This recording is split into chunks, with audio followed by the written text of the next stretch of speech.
মানুষের জন্য রোদ যে কতটুকু উপকারী ভিটামিন ডি এর জন্য। ভিটামিন ডিটা অবশ্যই সরাসরি পাওয়া যায় না রোদের থেকে। আপনি যখন এটা রোদের মধ্যে 10 মিনিট 20 মিনিট আধা ঘন্টা রোদে বসে থাকবেন, তখন এটা যে আপনার শরীরে পড়বে, ওইটা আপনার চামড়ার থেকে তখন ভিটামিন ডিটা তৈরি হয়। তো আমি সকালে প্রায় 12টার দিকে আসছিলাম ছাদে, 1 ঘন্টা বসেছিলাম ওই ধনিয়া টনিয়া নিয়ে আসা, তারপরে তাকাইতেই পারিনি। এখন যখন 1 ঘন্টা বসেছিলাম, তারপরে দেখেন চোখের সমস্যাটা প্রায় 50% চলে গেছে। আমি কিন্তু তখন তাকাইতেই পারিনি, এমন একটা ভাব ছিল। তো এখন প্রায় 50%-এর মতন এই চোখের সমস্যাটা চলে গেছে। তো প্রতিদিন রোদ খাইতে আইতে পারি না, যদি 15 দিন বা সপ্তাহেও আসি তাও অনেকটা উপকার হয়। কিন্তু ওই ওঠার জন্য, পায়ের সমস্যার জন্য ছাদে আসতে পারি না। এইটা একটা সমস্যা। নামার সময় সমস্যা হয় না, উঠতেই সমস্যা হয়। এই জন্য যারা রোদ খাওয়ার সিস্টেম আছে তারা অবশ্যই প্রতিদিন 10 মিনিট 20 মিনিট 30 মিনিট বাচ্চাদেরকে সহ, ছোটো বাচ্চাদের তো বিশেষ করে যে নিউবর্ন বাচ্চাগুলা মনে করেন মাত্র হয়েছে 20 দিন 25 দিন, ওইগুলারে মনে করেন ভোরবেলায় সকালে যে রোদটা ওঠে না, ওইটা হচ্ছে বাচ্চাদের জন্য খুবই উপকারী। ওদেরকে আধা ঘন্টা 20 মিনিটের মতো যদি রোদ খাওয়ান না, দেখবেন ওদের চোখটা পেটের থেকেই জন্ম নেওয়ার সময় হলুদ হলুদ ভাব থাকে, বা বাচ্চার মায়েরও থাকে। তো রোদটা খাইলে দেখবেন যে ওই সমস্যাটা ক্লিয়ার হয়ে যায়। আমি আমার দুনো বাচ্চার সময় আমি এরকম করছি।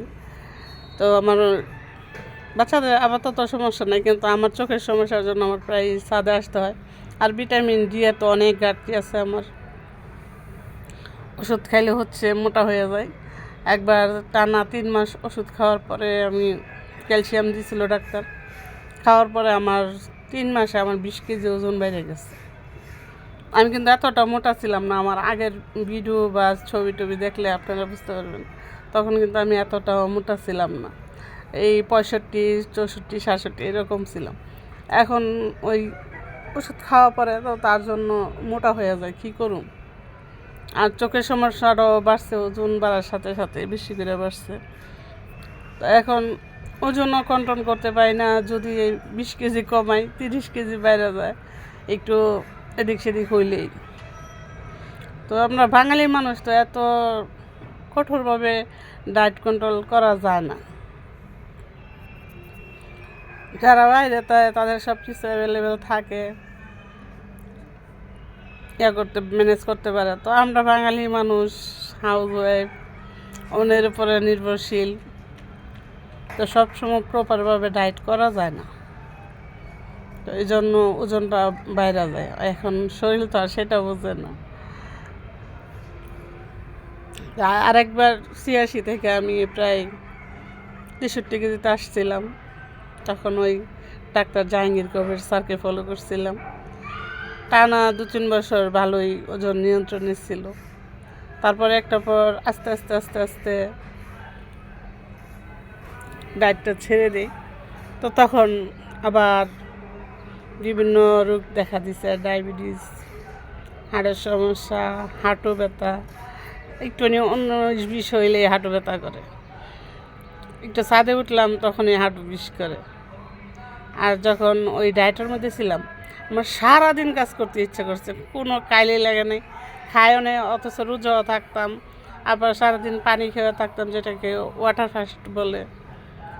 তো ওইগুলো আমি করতে পারি ঠিকই, কিন্তু আমি ওই যে ডায়েটটা মেনটেন করতে পারি না। বাঙালি মানুষ, ভর্তা এটা সেটা হইলে তো ভাত না খাইলে চলে না। তো এই জন্য আমি কন্ট্রোলে থাকতে পারি না।